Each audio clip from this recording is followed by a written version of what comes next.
With the WINN FM News, I am Kevin Brown. And I am Yulana Weeks. Our top stories. Kitishan Querida Finch shares her experience as an international student studying in Morocco. St. Kitts Nevis Tourism Minister on initiatives to bolster industry in 2025. A new queen crowned, Miss Caribbery Danica Dickinson. Sean Richards laments the government's approach to inflation. Guyana President appoints a new Commissioner of Police. More health advisories issued in St. Lucia for the festive season. Internationally, Moscow attack prompts Russia to raise assassination of top general to United Nations Security Council.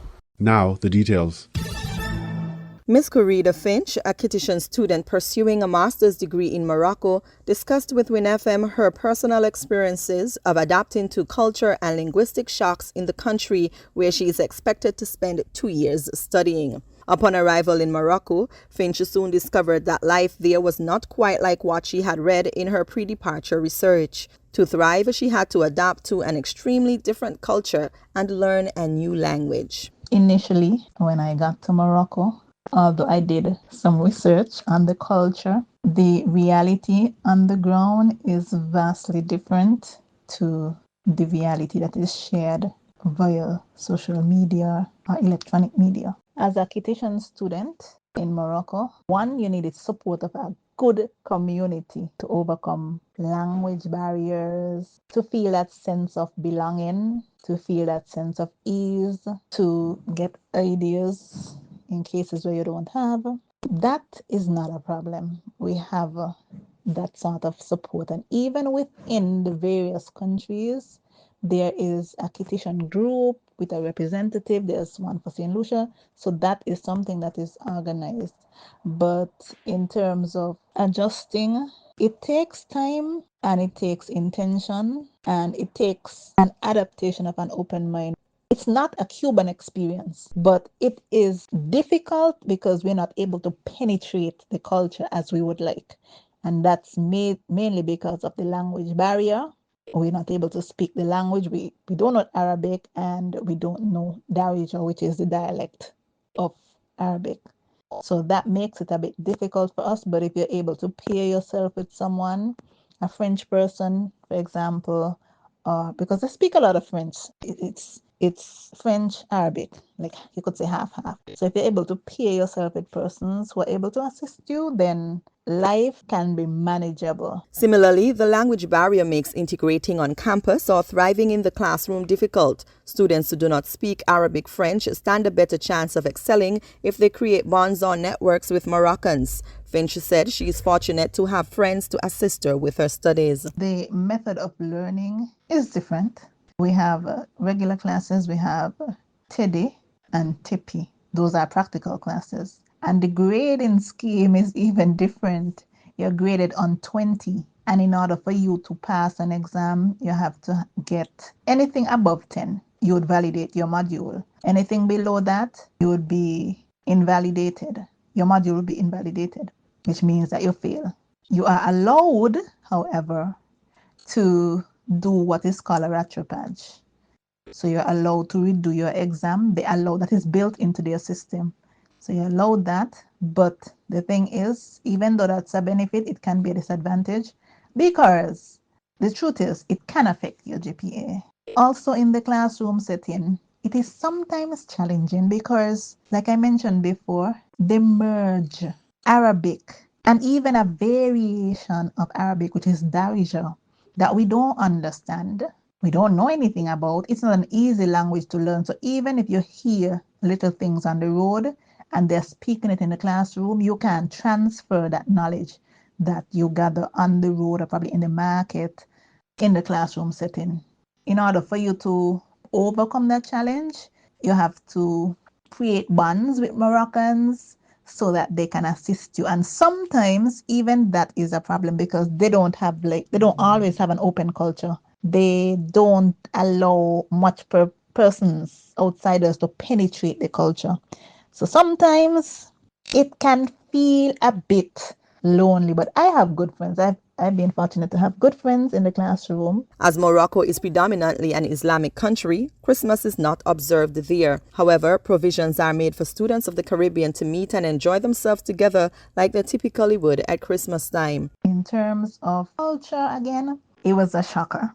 They don't celebrate Christmas. So unlike St. Kitts, where the Christmas season is something to look forward to. There's a lot of cheer in the atmosphere surrounding Christmas. In Morocco, Christmas is a regular day. In fact, students have exams on Christmas Day, so you don't even have that time to celebrate. However, there's a Caribbean community here organized by the OECS executive body and also the embassy, which is responsible for the Eastern Caribbean countries. They sometimes organize events that allow us to feel at home and enjoy the Caribbean Christmas atmosphere, the food, the camaraderie, the music. So there are ways for us to adapt during the Christmas season. Finch, who is pursuing a master's degree in innovation and digital transformation, said it takes mental maturity to adapt to the Moroccan way of living, sharing chilling examples of how daily life differs from St. Kitts and Nevis. It takes a lot of maturity, like mental maturity.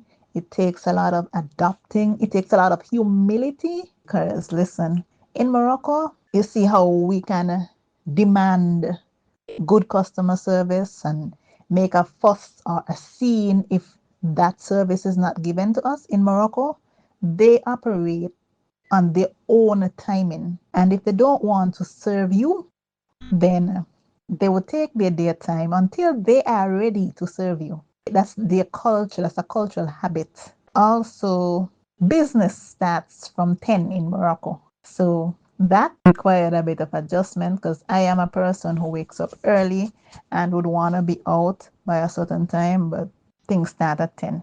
And on Fridays, everything ends at 2 because it's a Muslim community. They have to allocate a lot of their time for prayer and whatever other family gathering they would have. So the hours are different. The pressures of day-to-day life, which include studying, cooking, washing, shopping, and simply managing their own affairs without the support of close friends and family members, can place an emotional toll upon students. Finch recommended psychological support, particularly counseling services, be provided for international students studying in Morocco to help make their transition much easier. Whilst some students may adapt more easily than others, she believes that a counseling unit should be set up, more so to accommodate those who will be studying in Morocco for a long time. The cuisine is one of Finch's favorite aspects of life in Morocco. She particularly appreciates the abundant ground provisions. Finch is expected to graduate from Morocco in 2025 and return home. After her 2-year stint, she believes that she will return to St. Kitts with a more open mindset and a greater appreciation for home.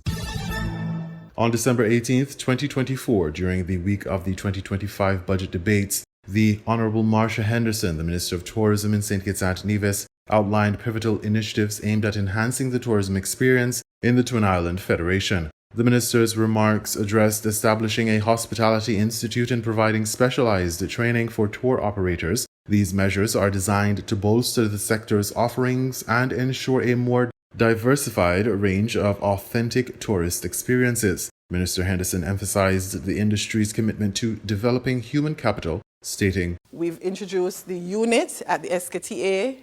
We are rolling out the Hospitality Institute, and we are embarking on training specifically for tour operators to ensure that what we offer is authentic."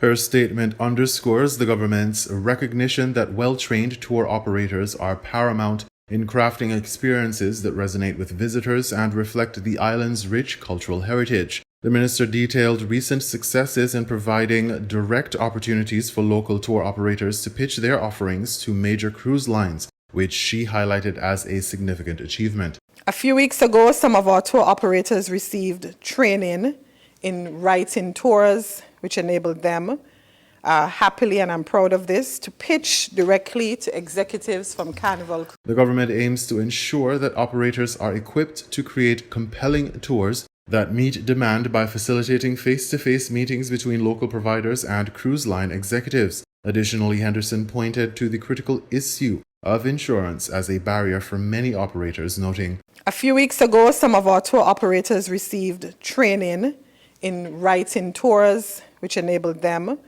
happily, and I'm proud of this, to pitch directly to executives from Carnival." With this context, the government proposed a subsidy program to assist local operators in obtaining comprehensive insurance coverage, promoting sustainability and growth within the tourism sector. The ministry's commitment to allocate funds from the budget to support these initiatives reflects a strategic approach to fostering local tour operators' competitive capabilities against larger entities. Besides training and capacity building, Minister Henderson also discussed marketing strategies essential for attracting visitors. With a budget of $65 million, a significant portion will be dedicated to innovative marketing efforts designed to elevate the visibility of St. Kitts and Nevis globally. Effective promotion demands innovative strategies and deliberate engagement, such as targeted campaigns, partnerships, market expansion.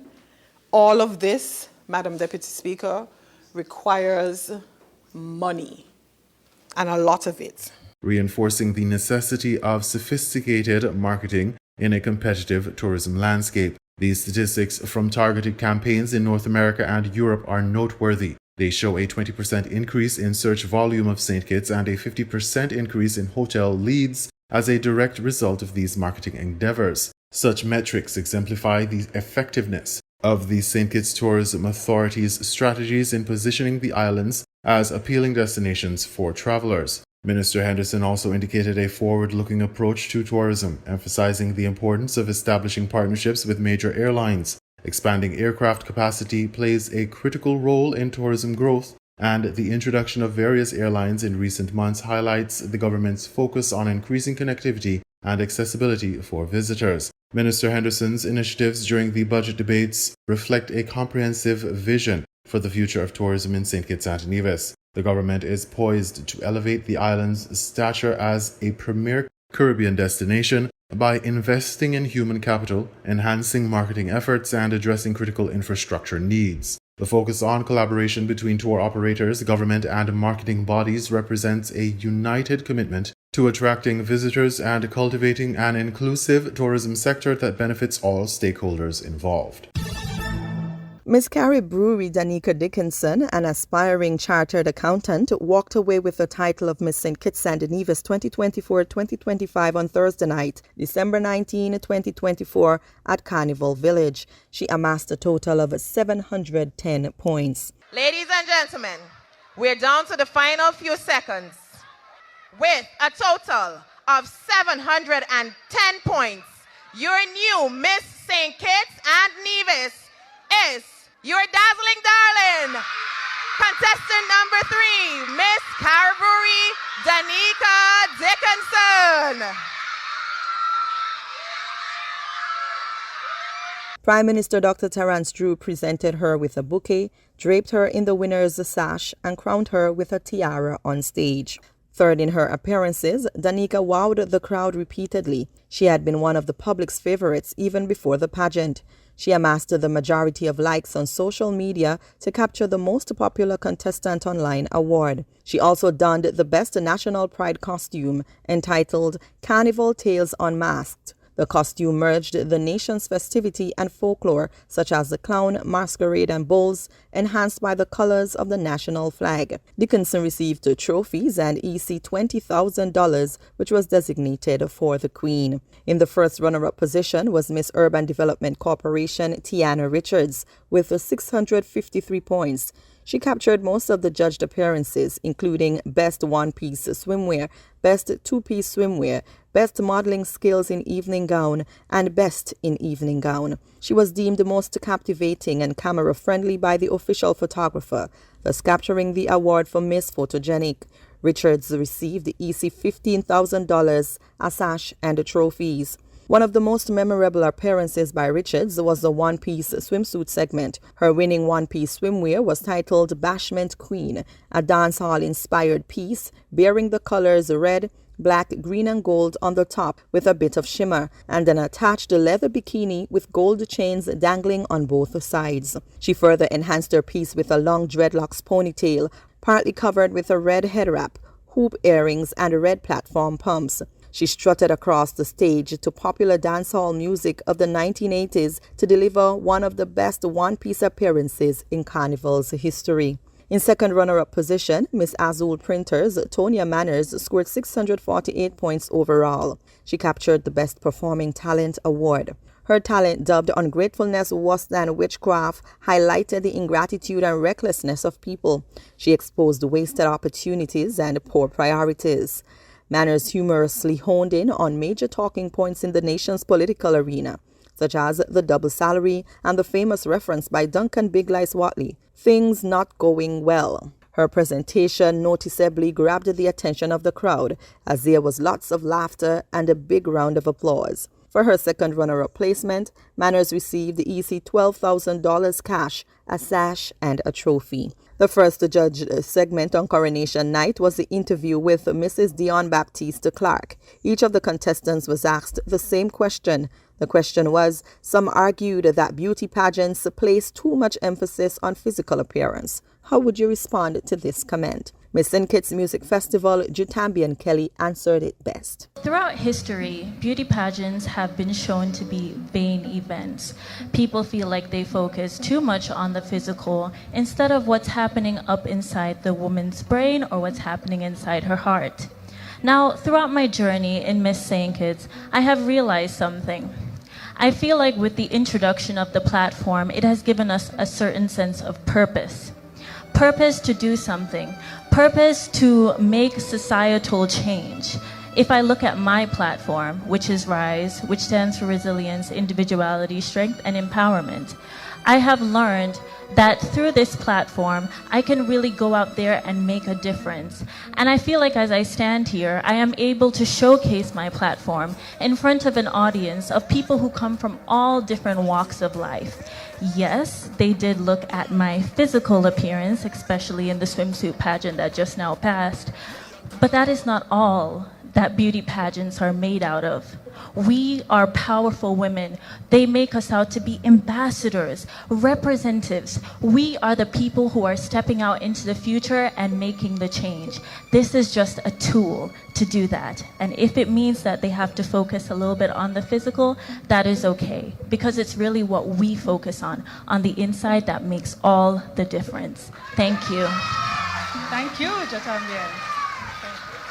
Though she did not capture the crown or a runner-up spot, Miss Coca-Cola Vanessa Simon walked away with most of the unjudged segment awards, including Miss Amity, Best Platform Development, where she highlighted murder victims' children, and the Chairman's Award. Miss A1 Tents and Events, Micaiah Collins, also displayed exceptional performances across the various segments and left her mark on the nation's pageantry landscape. All contestants received the participation trophies and bonus points for early arrival at the pageant. Considered one of the most prominent pageants in the Federation, the Miss St. Kitts and Nevis Queen pageant featured the 6 contestants on 2 separate nights, a swimsuit showcase on December 8 and Coronation Night on December 19. Former leader of the People's Action Movement, PAM, and parliamentary representative for constituency number 5 in St. Kitts, the Honourable Sean Richards, raised significant concerns during his address on the 2025 budget on December 19, 2024, one being the adverse effects of inflation and the government's ineffective response to the economic challenges facing St. Kitts and Nevis. Richards articulated his belief that the current administration has inadequately addressed the impact of inflation, stating, I'm not necessarily going to argue that inflation is not driven to a large extent by the international economy. But where I basically do not agree with all of the presenters that have heard thus far in terms of inflation is that we cannot do anything relative to inflation in St. Kitts and Nevis. I don't accept it, Madam Speaker. He cited the historical context to argue for local strategies that could mitigate the effects of rising prices, emphasizing that inflation decreases citizens' purchasing power. Inflation, Madam Deputy Speaker, is described as an increase in the prices of goods and services over time, which causes a relative decrease in purchasing power. Richards delved into the cause of inflation, citing an article that outlines multiple factors contributing to this economic phenomenon, including increased wages and government policies. He argued that while external forces influence some inflation, local policies are vital in managing inflation rates. By providing examples from past experiences in St. Kitts and Nevis, he underscored that sound policies can counteract inflation even amidst global economic pressures. There is one article that I have here, Madam Speaker, entitled, "What Causes Inflation? Understanding the Factors That Drive Up Prices." And it says increased costs including wages, government policies, and the dollar's devaluation can all contribute to inflation.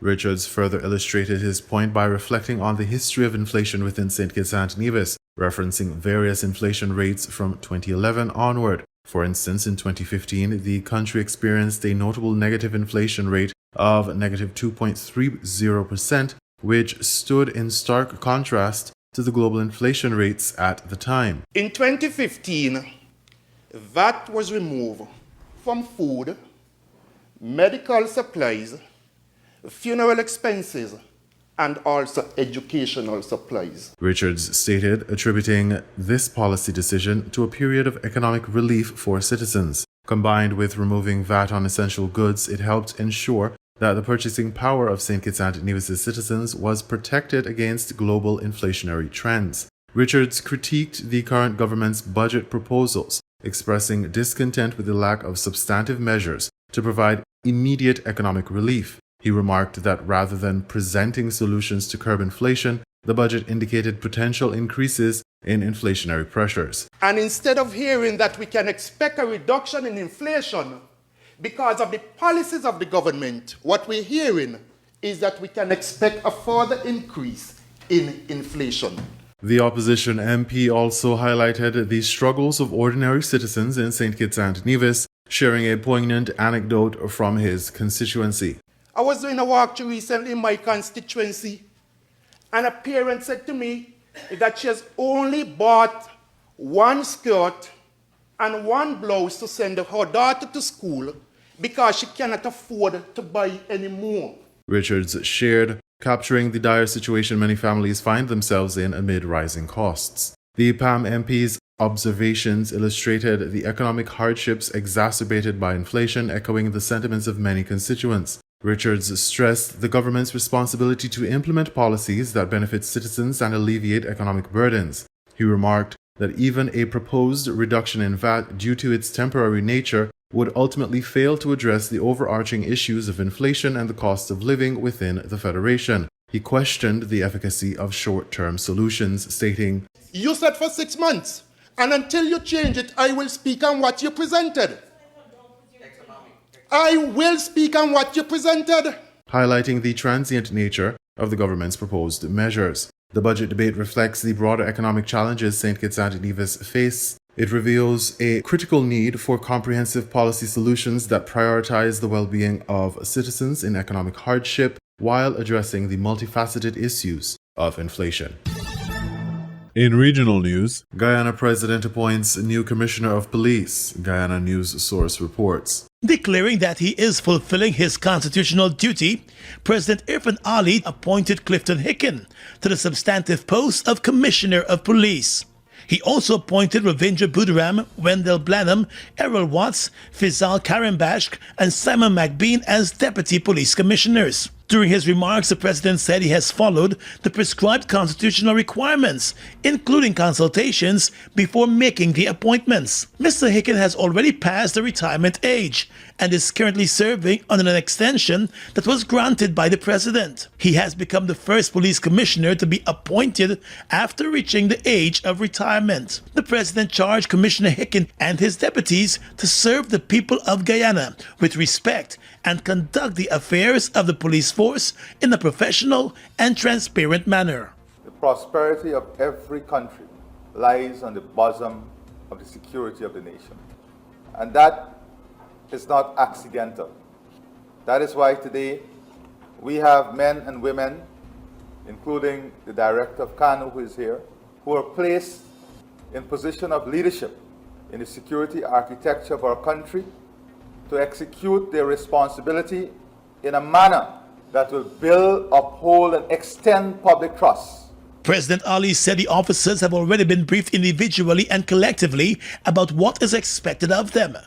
He said that more eyes on the police force, especially from potential criminal elements, the unity of the force remains important, explaining that a force not unified could collapse. The president said the government has full confidence in the 6 senior officers to transform the police force into one that commands full public trust. So I expect the leadership of the Guyana Police Force and all the men and women who constitute this body of service to our country to act together in unison in upholding our Constitution, protecting our laws, protecting the people of our country. The mere fact that as President I have appointed these senior functionaries, our Commissioner and deputies, demonstrate the confidence we have in their ability individually and collectively to get the job done. Just over 3 months ago, the president wrote to the opposition leader on the appointment of the police commissioner. The opposition leader Aubrey Norton made it clear that he was not supportive of the appointment. But the president has praised Mr. Hicken as being fit for the position, since he has demonstrated excellence in his acting capacity. Clifton Hickens and all the deputies have shown great temperament over their career. Their career speaks for itself. They work in different regions of the country, under different circumstances, tested under different occasions, but their strength not only lied in the hands of God or in their faith, but in their love for the protection of the Constitution. President Ali also boasted that the country's crime detection and solving rate is at an all-time high due to the stellar work of the leadership of the police force. The appointment of Mr. Hicken as Commissioner of Police has come at a time when one of his closest allies in the force, Assistant Commissioner Calvin Brutus, is before the courts, facing more than 240 fraud and money laundering charges. And those charges are related to the contracts doled out by the force under his watch. The appointment has also come at a time when the police force is seeing an increase in some of its own ranks facing various criminal charges. The swearing in of Mr. Hicken and the deputies was done away from the glare of most of the media. Media houses were not informed of the event and were not invited to cover it. Most of the media only became aware of the appointments when a Facebook live feed of the swearing-in ceremony appeared. The Guyana Police Force has been sheltering itself from media queries and questions in recent months. More health advisories issued in St. Lucia for the festive season. HTS News Force has the details. As residents mingle and interact with loved ones and family during the holiday festivities, medication may be the last thing on their minds. Medical officials are reminding individuals to ensure that they take the right doses of medication during festivities. Amidst the celebrations, we want to encourage everyone to stay on track with their medications. Following your prescribed doses will help you to enjoy the holidays to the fullest while keeping your health in check. A little adherence goes a long way. Let's make this season merry and safe for all. While it may also be tempting to overeat or indulge in delicious holiday goodies and delicacies, officials are asking residents to ensure that they consume foods in moderation and the correct portions to stave off diseases. Christmas is a time for sharing and caring. Show love by protecting your friends and family's health with nutritious foods and healthy snacks. Safeguard their health by discouraging excessive drinking and offering foods that are low in sugar, fat, and salt. Enjoy and share the love with creative meals using colorful fruits and vegetables, unsalted nuts, and healthy seeds to aid digestion and elimination. Remember, moderation, portion control is key. Additionally, patients managing chronic diseases are also urged to take note of the important readings to keep track of their conditions. While enjoying time with friends and family, let us pay attention to the matters of the heart and health. If you are living with a chronic condition such as high blood pressure or diabetes, be sure to leave a place on the table for healthier food and drink options. Remember to stay in control of those readings that matter most. Stay physically active, dance if you will. 'Tis the season to be jolly and healthy. Health officials are also calling on the populace to practice safe sex, reach out to the vulnerable, and be vigilant of their surroundings and what they consume as they enjoy the Christmas holiday season. Gina Filippi, HDS News Force. We now bring you these international reports. The Russian permanent mission to the UN is raising the issue of the attack against General Kirillov at the Security Council meeting on December the 20th. Right now, we are at the site of the explosion where head of the Nuclear, Chemical and Biological Defense, Lieutenant General Igor Kirillov and his assistant were killed. The explosion shook this quiet neighborhood in southeast Moscow early in the morning on December the 17th. The explosive device was mounted on a scooter which was standing near the entrance. It went off when the two men were leaving the building. The blast wave shattered windows in neighboring buildings and destroyed the front door. Now the cordon has been partially lifted. We can see bouquets of flowers in front of the entrance. A 29-year-old citizen of Uzbekistan was detained as a murder suspect. During interrogation, he said that he had been recruited by the Ukrainian Special Services. They promised to pay him $100,000 and help him escape to Europe. He used a surveillance camera to monitor the general. President Vladimir Putin called the assassination of Igor Kirillov and his assistant a big failure of the Russian Special Services, adding that Ukraine is responsible for the death of the general and his assistant. Yulia Shapovalova, Al Jazeera, Moscow. After central bankers took centre stage this week, what did we learn about rate policy in 2024 and what does the future hold? Welcome to Market Insight, I'm Ramzan Karamali. Well, we got a hawkish cut from the Fed, a hold from the Bank of England and still no hike from the Bank of Japan. But it was the commentary from Jay Powell, Andrew Bailey and Katsuo Ueda that focused investor minds. So what should we expect from them all next year? Well, to help answer that and more, I'm joined by George Buckley, Chief European Economist at Nomura. George, thanks so much for joining us. Well, let's start in Europe. Last week, the ECB cut rates for the fourth time this year, and it looks like 2025 may see a similar picture. Do you think that's right? Absolutely. We think they're going to continue on a meeting by meeting approach and cutting each meeting at that all the way through to the middle of the year. Maybe a final cut in September just to finish off. And that would take us a little bit below what we think is a neutral range. We think neutral maybe between 2 and 2.5%. So if we got all the way to September, that would take us to 175 if they skip one meeting. And that would mean slightly supportive interest rates for the economy. Why do you think they're so confident to be able to cut rates that quickly? A few reasons. Central banks generally, and particularly the ECB, have been much more focused on the growth outlook now that they seem to have a much better handle on inflation.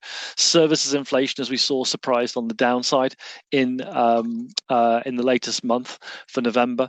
I guess we'll have to see what happens over the new year when we get the next lot of inflation data, but lower inflation, weaker economic growth. The PMIs are still looking pretty weak, and I think all of those indicators suggest that they should be cutting interest rates reasonably quickly. Now let's turn to the Bank of England. It's a bit of a different picture here. What are the big challenges for policymakers in 2025? Well, the decision we've just had this week, I think, really does illustrate how interesting this central bank is at the moment. We had earlier this week some inflation numbers which surprised the Bank of England, at least, maybe not consensus, but surprised the bank on the upside when it came to services inflation. That's the part of inflation they're really focused on right now to determine what's happening in the underlying economy. You had wage growth, which another very strong print for a second time in a row. I doubt that they'll be able to look favourably on that if it happens again in January. So those two events are really telling us that they can't cut interest rates that quickly, certainly not as quickly as the ECB in our view. And that's why we think the bank is going to be somewhere between the ECB and the Fed. They might not go as slow as the Fed, but they certainly won't be going as quickly as the European Central Bank when cutting rates. Well, you mentioned the Fed there, and I believe from your own macro outlook for 2025, you think there'll just be one Fed cut. Why is that?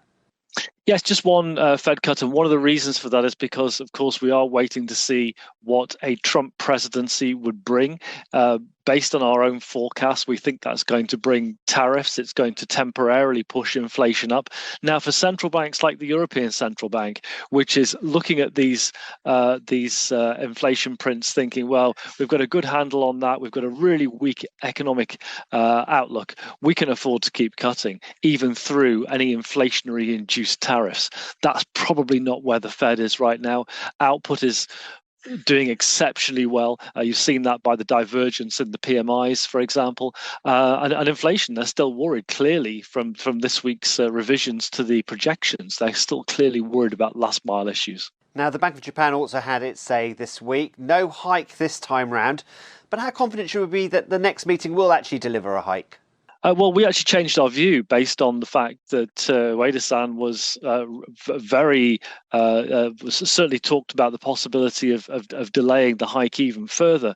And as a result, we now don't think that they will raise interest rates until March. So we have a hike in March, we have a hike in October, and then another one to finish off in March of next year.